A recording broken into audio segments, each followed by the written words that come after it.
at 4 in the morning, just before dawn. In such a deep night, everyone was asleep. However, a farm in LaPorte County, Indiana, was already engulfed in flames. This farm belonged to a woman named Belle Gunness, who lived there with her 3 children. Maxon, a newly hired worker on this farm, was the first person to notice that something was wrong. He found Belle's room, coughing and feeling his way. He knocked on the door vigorously and shouted, "Mrs. Belle, wake up, there's a fire." However, the fire was already completely out of control. With no other option, Maxon took his family away from the farm and went to the LaPorte County Fire Department to ask them to put out the fire. By the time the fire had been extinguished, it was midday and the farmhouse had already been reduced to rubble.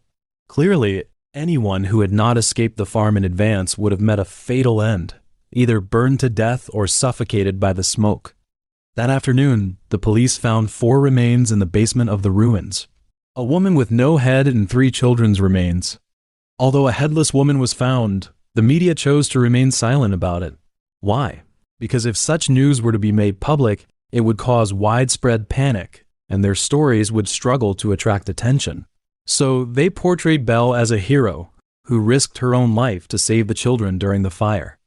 None of the following questions were addressed: why her head was missing, and why she was 5 inches shorter and nearly 50 pounds lighter than the real Belle.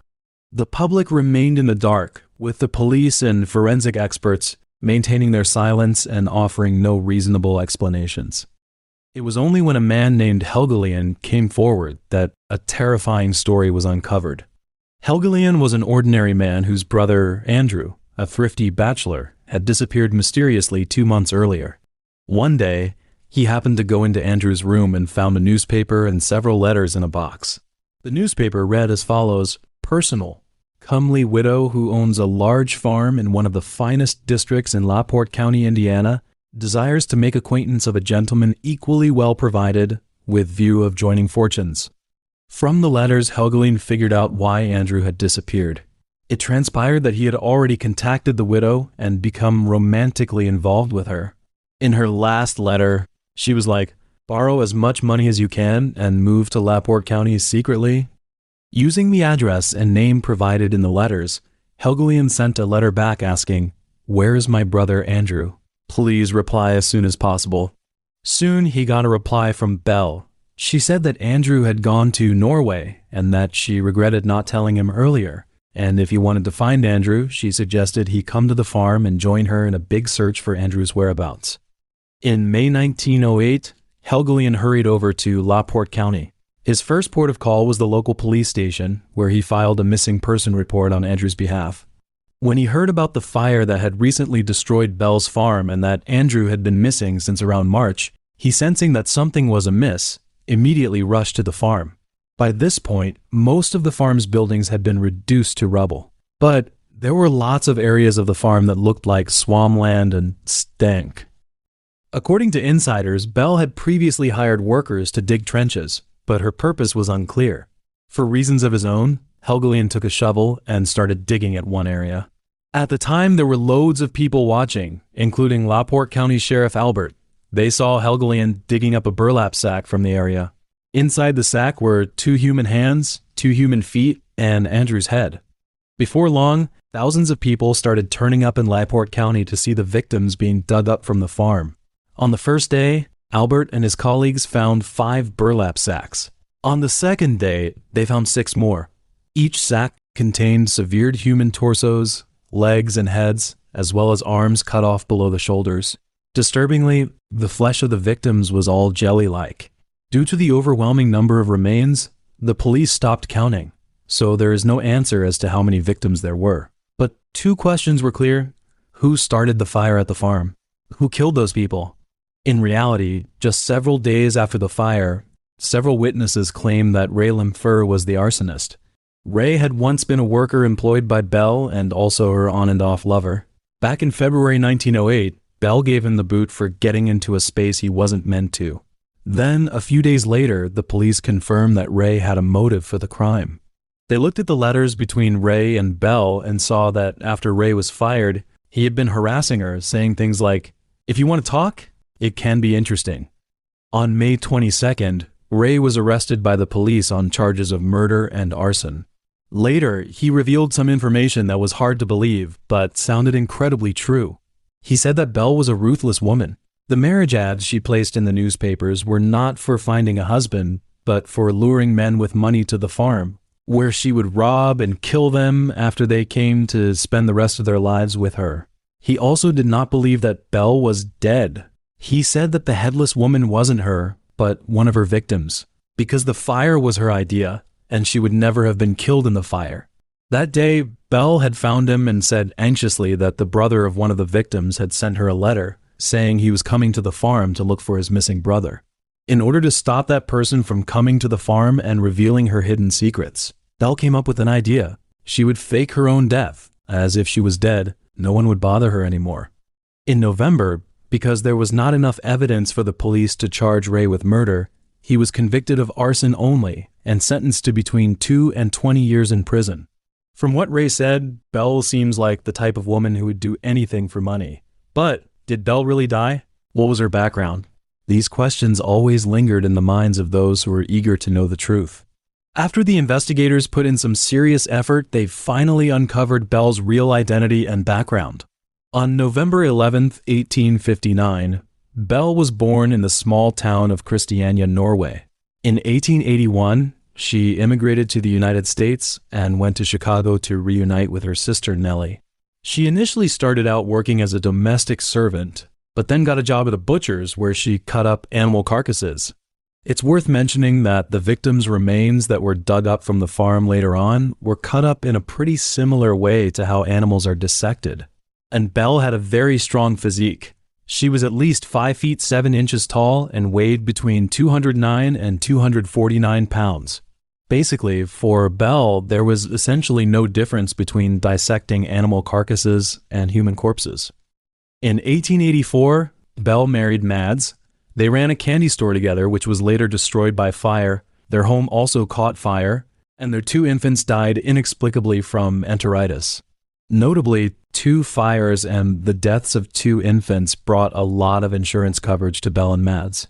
In early July 1900, Belle bought a life insurance policy for Mads. His old insurance was due to run out on July 30th, and the new one Belle had bought was also scheduled to take effect on the same day. Then, at noon on July 30th, Mads died of a brain bleed. Belle said that Mads had said he had a headache when he got home, so she gave him some quinine powder to make him feel better. When she checked on him again, he was already dead.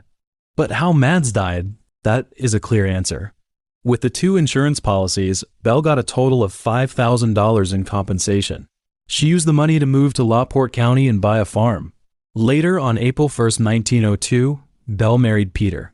Just 1 week after the wedding, Peter's baby daughter died under Belle's care for unknown reasons. 8 months later, Peter himself also died from a skull injury. Belle said that Peter got hit by a meat grinder while trying to get something off a high shelf, and that caused a crack in his skull. The county coroner got a coroner's jury together, and they thought it might be a murder case, but in the end they couldn't agree on what to do. So, once again, Belle received $3,000 in insurance money. In 1905, Belle started placing marriage ads in newspapers, looking for suitable partners. One of these ads caught the attention of Henry, a farm worker from Wisconsin. After he went to Belle's farm, he wrote a letter to his family.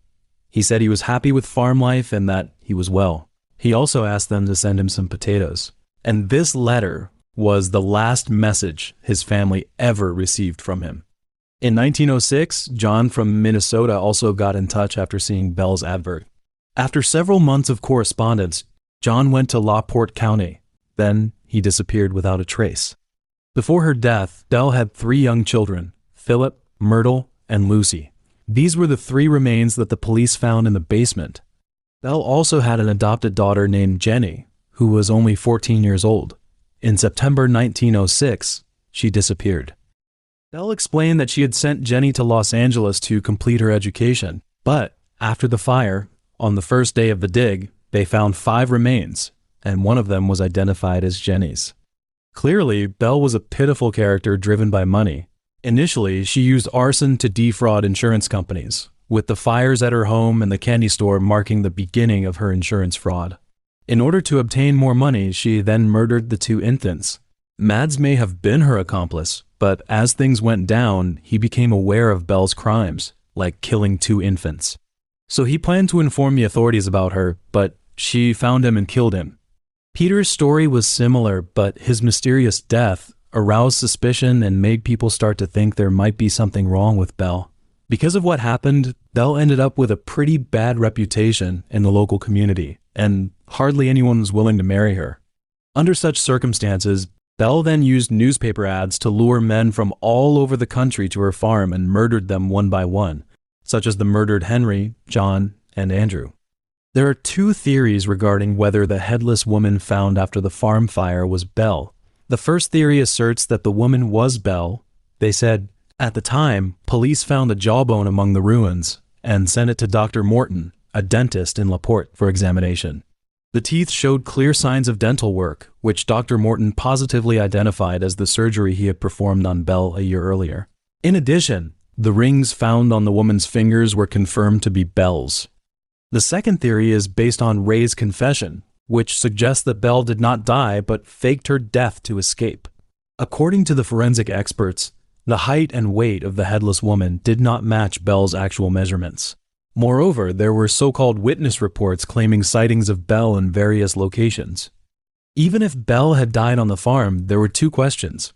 Where was her head, and who killed her? At that time, only two people had access to her.